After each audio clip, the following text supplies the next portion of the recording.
ಎಲ್ಲರಿಗೂ ನಮಸ್ತೆ. ವಿಶೇಷ ಕಾರ್ಯಕ್ರಮವಾದಂಥ ಹೆಲ್ತ್ ವೆಲ್ತ್ ಕಾರ್ಯಕ್ರಮಕ್ಕೆ ಸ್ವಾಗತ. ನಾನು ವರ್ಷ. ಇವತ್ತು ನಾವು ಯಾವ ಒಂದು ಟಾಪಿಕ್ ಬಗ್ಗೆ ಮಾತಾಡಲಿಕ್ಕೆ ಬಂದಿದ್ದೇವೆ ಅಂತ ಹೇಳಿದರೆ, ಈ ಮಳೆಗಾಲದಲ್ಲಿ ಯಾವ ರೀತಿಯಾದಂಥ ರೋಗಗಳು ಅಥವಾ ಜ್ವರ, ಶೀತ ನಾವೇನು ಹೇಳ್ತೇವೆ, ವೈರಲ್ ಫೀವರ್ ಆಗಿರ್ಬೋದು, ಟೈಫಾಯ್ಡ್ ಆಗಿರ್ಬೋದು, ಮಲೇರಿಯಾ ಆಗಿರ್ಬೋದು, ಎಲ್ಲ ಒಂದು ಕಾಯಿಲೆಗಳಿಗೆ ಯಾವ ರೀತಿಯಾಗಿ ನಾವು ವೈದ್ಯಕೀಯವಾಗಿ ಯಾವ ರೀತಿ ಪ್ರೊಟೆಕ್ಷನ್ ಮಾಡ್ಬೋದು, ಯಾವ ರೀತಿಯಾಗಿ ನಾವು ಅದನ್ನೆಲ್ಲ ತಡೆ ಕಟ್ಕೊಳ್ಬೋದು ಅನ್ನೋದಕ್ಕೆ ವೈದ್ಯಕೀಯದ ಕುರಿತು ನಿಮಗೆ ಮಾಹಿತಿಯನ್ನು ಕೊಡಲಿಕ್ಕೆ ನಾವು ಇವತ್ತಿದ್ದೇವೆ. ಹಾಗಾದರೆ ಬನ್ನಿ ಈ ವಿಶೇಷ ಕಾರ್ಯಕ್ರಮವನ್ನು ಸಂಪೂರ್ಣವಾಗಿ ನೋಡಿ.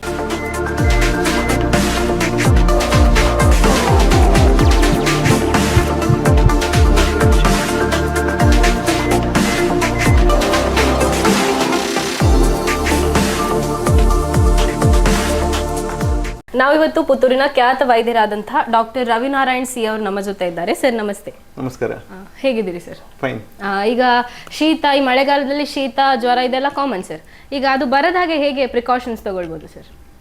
ಶೀತ ಜ್ವರ ಎಲ್ಲ ಬರದಾಗೆ ಅಂತ ಪ್ರಿಕಾಷನ್ ಇಲ್ಲ, ಅದು ಕಾಮನ್. ಅಂದರೆ ಪ್ರತಿ ಮಳೆಗಾಲದಲ್ಲಿ ಅಥವಾ ವೆದರ್ ಚೇಂಜ್ ಆಗುವಾಗ ಏನಾದ್ರು ನಾವು ಈ ಕೋಲ್ಡ್ ಜ್ಯೂಸು ಅಂಥದ್ದೆಲ್ಲ ಎಕ್ಸ್ಪೋಜರ್ ಆದಾಗ ಅದು ಜ್ವರ ಕಾಮನ್. ಅದನ್ನು ಬರದಾಗೆ ಅಂತ ಮಾಡ್ಲಿಕ್ಕೆ ಆಗೋದಿಲ್ಲ.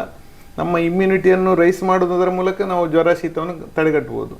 ಈಗ ಮಳೆಗಾಲ ಬಂದ ತಕ್ಷಣ ಈ ವೆದರ್ ಕೂಲ್ ಆಗ್ತದೆ, ಅಷ್ಟಾಗುವ ಶೀತ ಜ್ವರ ಮಕ್ಕಳಿಗೆಲ್ಲ ಕಾಮನ್.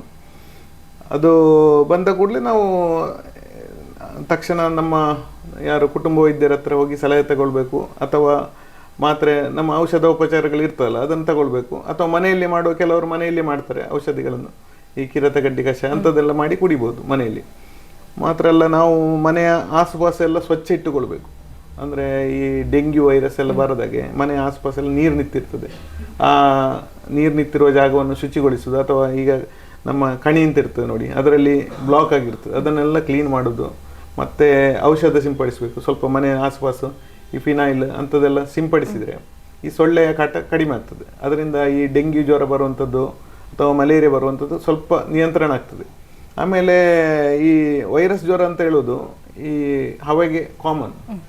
ಅಷ್ಟಾಗ ನಾವು ಹತ್ತಿರದ ವೈದ್ಯರ ಹತ್ರ ಸಲಹೆ ಪಡೆಯೋದು ಒಳ್ಳೇದು. ನಮ್ಮ ಕುಟುಂಬ ವೈದ್ಯರ ಅಥವಾ ಹತ್ತಿರ ವೈದ್ಯರ ಹತ್ರ ಪಡೆಯೋದು ಒಳ್ಳೇದು. ಸರ್, ಈಗ ಹಳ್ಳಿಯಲ್ಲೆಲ್ಲ ಇರುವವರಿಗೆ ಡಾಕ್ಟರ್ನ ಕಾಂಟ್ಯಾಕ್ಟ್ ಮಾಡ್ಲಿಕ್ಕೆ ಕಷ್ಟ ಆಗ್ತದೆ. ಅವ್ರಿಗೆ ಮನೆ ಮದ್ದು ಅಂತ ಹೇಳಿ ಯಾವ್ದನ್ನ ಮಾಡ್ಬೋದು? ಈಗ ಮಕ್ಕಳಿಗೆ, ಹಿರಿಯರಿಗೆ, ಎಲ್ಲ ವಯೋಮಾನದವರಿಗೆ ಯಾವುದು ಮದ್ದೊಂದು ಮನೆ ಮದ್ದು? ಈಗ ನೀವು ಹೇಳುವ ಹಾಗೆ ಹಳ್ಳಿಯಿಂದ ಹೋಗದಾಗೆ ಸ್ಥಿತಿ ಎಲ್ಲಿಯೂ ಇಲ್ಲ. ಈಗೆಲ್ಲ ಹತ್ರ ಡಾಕ್ಟರ್ಗಳಿದ್ದಾರೆ. ಆದರೆ ಮನೆಯಲ್ಲಿ ಮಾಡುವಂಥದ್ದು ನೋಡಿ, ನಾವು ಈಗ ಕಿರಾತಗಡ್ಡಿ ಅಂತ ಹೇಳ್ತೇವೆ, ಕಿರಾತಗಡ್ಡಿ ಇದರ ಕಷಾಯವನ್ನು ಮಾಡಿ ಕುಡಿಬೋದು. ಅಥವಾ ನಾವು ಎಮರ್ಜೆನ್ಸಿಗೆ ಈ ದಶಮೂಲರಿಷ್ಟು ಅಂಥದ್ದನ್ನು ತಂದು ಮನೇಲಿ ಇಟ್ಟುಕೊಂಡ್ರೆ, ಫ್ಲೂ ಮಿಕ್ಸ್ಚರ್, ದಶಮೂಲರಿಷ್ಟು ಅಂತಂದು ತಂದು ಇಟ್ಟರೆ ನಾವು ಕುಡಿಬೋದು, ಮನೆಯಲ್ಲೇ ಕುಡಿಬೋದು. ಅದನ್ನು ಮೊದಲೇ ನಾವು ಜಾಗ್ರತೆ ಮಾಡಿಕೊಳ್ಬೇಕು. ಮನೆಯಲ್ಲಿ ಔಷಧಿಗಳನ್ನು ತಂದು ಇಟ್ಟುಕೊಳ್ಬೇಕು. ಜ್ವರ ಬರ್ತದೆ ಅಂತ ಗೊತ್ತಿರ್ತದಲ್ಲ ಈ ಸೀಸನ್ನಲ್ಲಿ, ನಾವೇ ಸ್ವಲ್ಪ ಜಾಗ್ರತೆ ಮಾಡಿ ಇಟ್ಟುಕೊಂಡ್ರೆ ಅದನ್ನೆಲ್ಲ ವ್ಯವಸ್ಥೆಯನ್ನು ಮಾಡ್ಬೋದು. ಅದಲ್ಲದೆ ಸರ್, ಈಗ ಕೆಲವರು ಡಾಕ್ಟರ್ನ ಕನ್ಸಲ್ಟ್ ಮಾಡಿದ್ರೆ ಡೈರೆಕ್ಟ್ ಮೆಡಿಕಲಿಗೆ ಹೋಗಿ ಕೆಲವರು ಟ್ಯಾಬ್ಲೆಟ್ಸ್ ತಗೊಳ್ತಾರೆ ಸರ್. ಅದು ಟ್ಯಾಬ್ಲೆಟ್ ಡೈರೆಕ್ಟ್ ಆಗಿ ಮೆಡಿಕಲಿಗೆ ಹೋಗಿ ತಗೊಳ್ಳೋದು ಒಳ್ಳೇದಾ ಅಥವಾ ಡಾಕ್ಟರ್ನ ಕನ್ಸಲ್ಟ್ ಮಾಡಿ ತಗೊಳ್ಳೋದು ಒಳ್ಳೇದಾ ಸರ್? ನಾವು ಡಾಕ್ಟರ್ನ ಕನ್ಸಲ್ಟ್ ಆಗೋದೇ ಒಳ್ಳೇದು ಅಂತ ಹೇಳಿ. ಮತ್ತೆ ಮೆಡಿಕಲಿಗೆ ಹೋಗಿ ಕೆಲವರು ತಗೊಳ್ತಾರೆ, ಕೆಲವರಿಗೆ ಗುಣ ಆಗ್ತದೆ, ಅದನ್ನು ನಾವು ಎಂತ ಹೇಳುವಾಗಿಲ್ಲ. ಅದಲ್ಲದೆ ಈಗ ಡೆಂಗು ಅಂತೆಲ್ಲ ಹೇಳಿದೆ ಸರ್, ಆ ಡೆಂಗುದು ಲಕ್ಷಣಗಳು ಯಾವ್ದು ಸರ್? ಡೆಂಗು ಎಲ್ಲ ಅಂದರೆ ತೀವ್ರ ಚಳಿ ಜ್ವರ ಇರ್ತದೆ, ಮೈಕೈ ನೋವು ಇರ್ತದೆ, ವಿಪರೀತ ಮೈಕೈ ನೋವು, ಕೆಲವರಿಗೆ ರ್ಯಾಷಸ್ ಬೀಳ್ತದೆ, ಕೆಂಪು ರ್ಯಾಷಸ್ ಬೀಳ್ತದೆ. ಅದೇನಿದ್ರು ನಾವು ಬ್ಲಡ್ ಟೆಸ್ಟ್ ಮಾಡದೆ ಹೇಳಿ, ಈಗ 2 ದಿನದಿಂದ ಜಾಸ್ತಿ ಜ್ವರ ಎಲ್ಲ ಹೋದರೆ ನಾವು ರಕ್ತ ಪರೀಕ್ಷೆಗೆ ಹೇಳ್ತೇವೆ. ರಕ್ತ ಪರೀಕ್ಷೆ ಮಾಡಿ ನೋಡಿದರೆ ಡೆಂಗ್ಯೂ, ಮಲೇರಿಯಾ ಅಥವಾ ಏನಾದ್ರು ಬೇರೆ ಇದ್ದರೆ ಸಿಂಪ್ಟಮ್ಸ್ ಇದ್ದರೆ ಗೊತ್ತಾಗ್ತದೆ, ಅದು ರಕ್ತ ಪರೀಕ್ಷೆಯಲ್ಲಿ ಗೊತ್ತಾಗ್ತದೆ.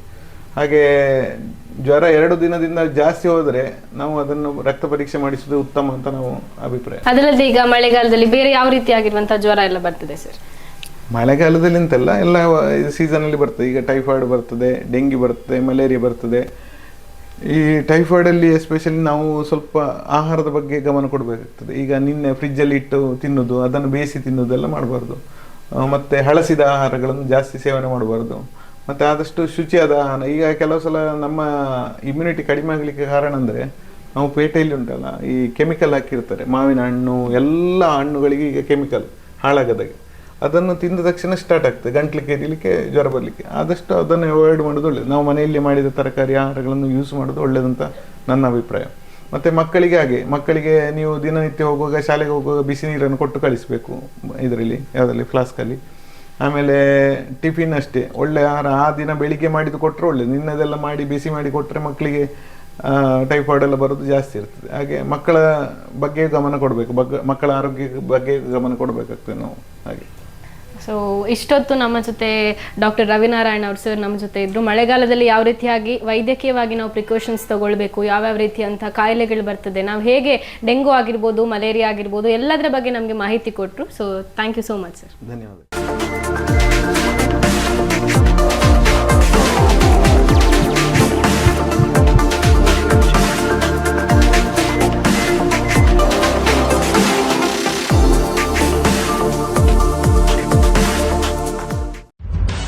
ನಿಖರ ಸುದ್ದಿ, ಸದಭಿರುಚಿಯ ಕಾರ್ಯಕ್ರಮ. ನೀವು ನೋಡ್ತಾ ಇದ್ದೀರಾ ಕಹಳೆ ನ್ಯೂಸ್, ಸಮಾಜದ ಜಾಗೃತಿಗಾಗಿ ವಸ್ತುನಿಷ್ಠ ವರದಿ.